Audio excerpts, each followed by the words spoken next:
నమస్కారం ప్రజలారా. మన వైసీపీ పార్టీ సోషల్ మీడియా కరెక్ట్గా పనిచేస్తుంది ఏంటంటే అబద్ధాన్ని నిజం చేయటంలోనూ నిజాన్ని అబద్ధంగా రాష్ట్రంలో ఉండే ప్రజానికానికి తెలియజేయటంలో ముందు ఉంటుంది. అందులో భాగంగా చిత్తూరులో జరిగినటువంటి ఒక సంఘటన. చిత్తూరు మన ఎవరా ఎర్రచందనం అమ్మ మొగుడు ఎవడు విజయానందరెడ్డి. ఆ విజయానందరెడ్డి సన్నిహితుడు విజయానందరెడ్డి కారు పట్టుకొని తిరిగేటువంటి వాడిని తెలుగుదేశం వాడిగా మార్చేసి తెలుగుదేశం వాడు ఏదో చేశాడని చెప్పి మన అఫీషియల్ పేజీలోనే ఓడు మన పార్టీ ఓడైనా వేరే ఓడి పార్టీకి వృద్ధి ఎట్లా చేస్తారు. ఎందుకు ఈ అవులే పోస్టులు, ఎందుకు ఈ కథలో? ఓడు పక్కా కరుడు కట్టినటువంటి మన పార్టీ కార్యకర్త. మన ఎర్రచందనం తోలి డబ్బు సంపాదించే వాడికి కూడా అంతో ఎంతో రూపాయలు 2 రూపాయలు ఓడి అవసరానికి కూడా ఇచ్చానే ఉంటాడు మన అన్న. సరే ఏందో విషయం ఏంది చూద్దాం. ఎందుకంటే ఇది మన అఫీషియల్ పేజ్లో పెట్టినటువంటి పోస్టు. ఇది మన అఫీషియల్ పేజ్లో పెట్టారు. విజయానందరెడ్డి అన్న ఏమన్నా పెట్టించినాడో ఎట్లా మరి తెలియదు. చూద్దాం ఏంది విషయం ఏందని. ఇదో అఫీషియల్లోనే పెట్టారు, నేను పెట్టింది ఏం కాదు నైనా.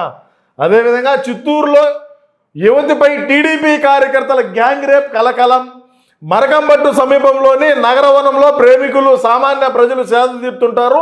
అందులోనూ వారాంతరంలో వీరి తాకిడి ఎక్కువగా ఉంటుంది.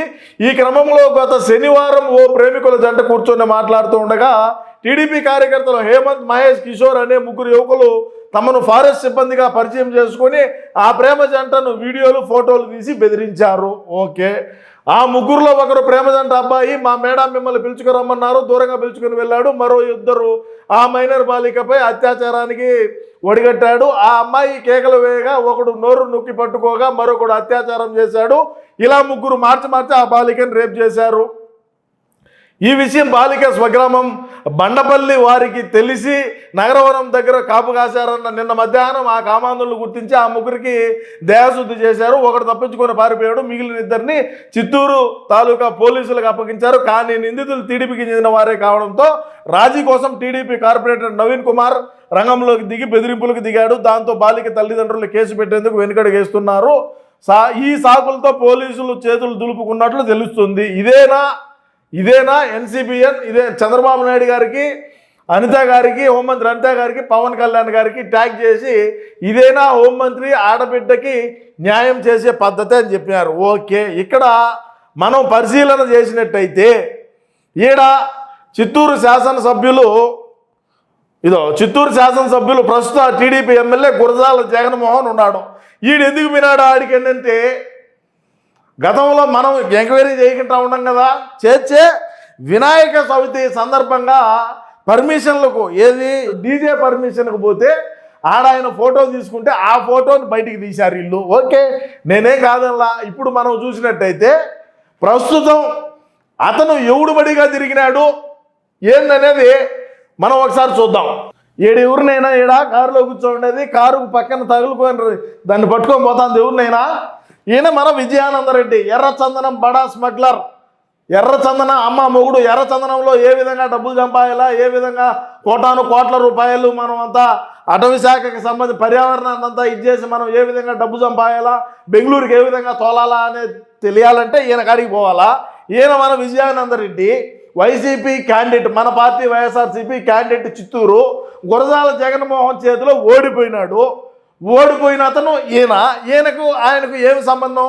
ఎంత సత్సంబంధం లేకుండా ఉంటే విజయానందరెడ్డి కారుకు పట్టుకొని ఏలాడుతా పోతాడా? ఇటువంటి పోస్టులు పెట్టాల్సిందే. ఏదైనా సరే మన అన్నకు పనికొచ్చే పనులు పెట్టండి రా స్వామి. విజయానందరెడ్డి అన్న రేపు 2039లోనో 49లోనో గెలసాల, నేను ఎమ్మెల్యే అయితే చాలు అనుకున్నటువంటి వ్యక్తి. పీడీ యాక్ట్లు ఉంటే జైలులో మగ్గుతూ ఉంటే మన జగనన్న అధికారంలోకి వచ్చిన తర్వాత ఈయన బయటికి తీసుకొచ్చినాడు. ఎన్నిసార్లు డ్రాయరు బన్నీతో పోలీస్ స్టేషన్లో కూర్చున్నాడు ఎర్రచందనం అక్రమ కేసుల్లో. ఎర్రచందనం అక్రమ రవాణా పట్టుబడి ఎవరికి తెలీదా? ఈయన ఇప్పుడు ఇది పెద్ద కథ, ఇది ఒక పెద్ద పోస్టు. దీనికి ఇదో ఎవరైనా ఎవరంట? ఎర్రచందన స్మగ్లర్ బడా డాన్ నేనా చిత్తూరుకే. ఇప్పుడు ఏం చెప్తారంగా? ఆ డీజే పర్మిషన్ కానీ పోతే ఆడ ఏదో ఫోటో దిగినారని చెప్పి తెలుగుదేశం పార్టీ కార్యకర్తకి నేను అని చెప్పి ఈ విధంగా చిత్తూరు జిల్లాలో అలకొలలో ఊడిపాయ జాడిపాయ చిత్తూరులో అంటే ఇప్పుడేం చెప్తారు? ఇప్పుడేం మాట్లాడతారు? రీసెంట్గానే ఈ ఫోటో ఏం పెద్ద దూరం ఏం కాదు, చూడండి. ఇదోయా ఈ విధంగా చెప్తా ఉంటే చంద్రబాబు మేనిఫెస్టోని గుర్తుకు తెచ్చుకుందాం, గుర్తు చేస్తూ అంటూ ఈయన క్యూఆర్ కోడ్ చూపించటము, ఈడ ఎగమలకొని చూడటము, ఇప్పుడేం చెప్తారు దీనికి సమాధానము? సో నేనేం చెప్తానంటే ఇప్పుడైనా సరే ఇటువంటి బఫూన్ పోస్టులు, ఇటువంటి డెకాయిట్ పోస్టులు పెట్టవలసినటువంటి అవసరం మన పార్టీకి లేదు. ఇంకా ఉన్నాయి ఫోటోలు చూపించా చూడండి. ఇదిగో బ్రహ్మాండంగా భుజం మీద చేసుకొని శబాసరా నువ్వు మంచి మంచి పనులు చేస్తున్నావురా అని మనోడిని ప్రోత్సహించినట్టున్నది ఇక్కడ చూడండి మీరే. ఇవన్నీ ఈ పనికిరావా? ఆయన గుళ్ళేకపోతే ఇక్కడ పక్కన ఉన్నాడు మనోడు. ఆయన గుడికి పోతే అమ్మవారి గుడి ఏదో సరే అమ్మవారి గుడికి పోయినాడు మన విజయానంద రెడ్డి అన్న, మన ఎర్రచందనం అన్న ఆడికిపోతే ఆడి పక్కన కూడా ఉన్నాడు గుళ్ళో కూడా. చూడండి మీరే, మనం తయారు చేసేటి ఏం కాదు కదా. మరి ఇప్పుడు దీనికి ఎటువంటి సమాధానం చెప్తాము?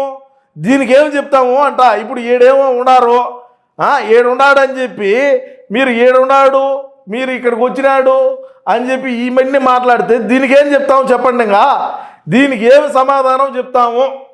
విజయానంద రెడ్డి గారితో ఎంత సంబంధం లేకుండా ఉంటే ఆయన కారు పట్టుకోండి, ఆయన కారుకి ఊగులాడుతూ పోతాడు. అదేవిధంగా ఆయన గుడికి పోతూ ఉంటే ఆయనతో పాటు గుడికి పోతున్నాడు. మరి మంచి సంబంధాలే ఉంటాయి కదా. చేసిందే పనికి మాలిన పనులన్నీ మనోడు చేస్తే అవి ఎవడో తెలుగుదేశం ఓటు చేశాడని ఎట్లా చెప్తారు? మనోడు చేసింది పనికి మాలిన పనైనా, ఒక గొప్ప పనైనా, ఒక డెకాయిట్ పనైనా సరే మనోడిని వదిలేయకూడదట. ఓటు చేసిన తప్పేరా బోకు, ఇటువంటి పనులు చేయకూడదు, ఏదో వాళ్ళని క్షమాపణ కోరని చెప్పాలి. అది పక్కనోడికి క్రెడిట్ ఇచ్చేట. మన వైసీపీ పార్టీ ఓటు చేసింది, తెలుగుదేశం ఓటు లెక్కలేకేచేట. అది మంచి కానీ చెడ్డ కానీ ఏదైనా కదా. సో నేనేం చెప్తానంటే ఇకనైనా సరే ఇటువంటి పనికి మాలిన పోస్టులు పెట్టొద్దు. ఈ పోస్టుల ద్వారా మన పార్టీకు మనకు ఏం మైలేజ్ వచ్చేది లేదు చిత్తూరులో. ఇకనైనా సరే ఒక జ్ఞానంతో ఉండి నడుచుకుంటారని ఈ సందర్భంగా తెలియజేస్తూ, విజయానంద రెడ్డి నీకే చెప్తున్నా, ఇటువంటి బోగ్గాళ్ళందరినీ వెనకేసుకొని తిరిగి వాళ్ళు ఏదో చేశారు అంటే మనం అధికారం లేకొచ్చి ఉంటే ఏ విధంగా ఉండో ఒకసారి ఆలోచన చేసుకోండి. చిత్తూరులో ఉండేటువంటి వాళ్ళు కూడా ఇప్పుడు ప్రస్తుతానికి కూటమి ప్రభుత్వం ఆడున్నది, శాసనసభ్యుడిగా గురజాల జగన్మోహన్ అని ఆయన ఉన్నాడు. మాకు ఏ అధికారం లేదు, ఏ బఫూన్ లేదు, ఈయనేమి ఎప్పుడు కూడా గెలిచిన పాపానే పోలా. కాకంటే ఏంటంటే పుష్కలంగా ఎర్రచందనం డబ్బు ఉండదు. జగన్మోహన్ రెడ్డి అన్నకు అది అత్యంత సన్నిహితంగా ఉంటాడు. ఏదో ఈయనకు వచ్చిందా 10 రూపాయలు ఆయనకు 2 రూపాయలు ఇచ్చాడని దగ్గర పెట్టుకున్నాడు తప్ప ఈయనేమన్నా పెరిగి కట్ల కడతాడని అయితే కాదని చెప్పి కూడా నేను ఈ సందర్భంగా తెలియజేసుకుంటూ, ఏది ఏమైనప్పటికీ ఇటువంటి పనికి మాలినటువంటి పోస్టులు దయచేసి పెట్టొద్దు అని చెప్పి తెలియజేసుకుంటూ, మన సోషల్ మీడియా వాళ్ళు కొద్దిగా దమాక్తో ఆలోచన చేయండి. మీ ఇష్టానుసారంగా ఇట్లాంటి పోస్టులు పెట్టి ఊరికే పనికి మాలిన పనులు చేయొద్దు అని చెప్పి మరోసారి తెలియజేసుకుంటున్నా. ఏది ఏమైనప్పటికీ చిత్తూరు జిల్లాలో మహిళలను ఆ విధంగా చేయడం అనేది బాధాకరమైనటువంటి విషయమే. కానీ మన వైసీపీ పార్టీ కార్యకర్తలు అదేవిధంగా కొద్దిగా స్పీడ్గా ఉండేవాళ్ళు ఒకరోజు చిత్తూరులో తగ్గండి అని చెప్పి తెలియజేసుకుంటూ నమస్కారం.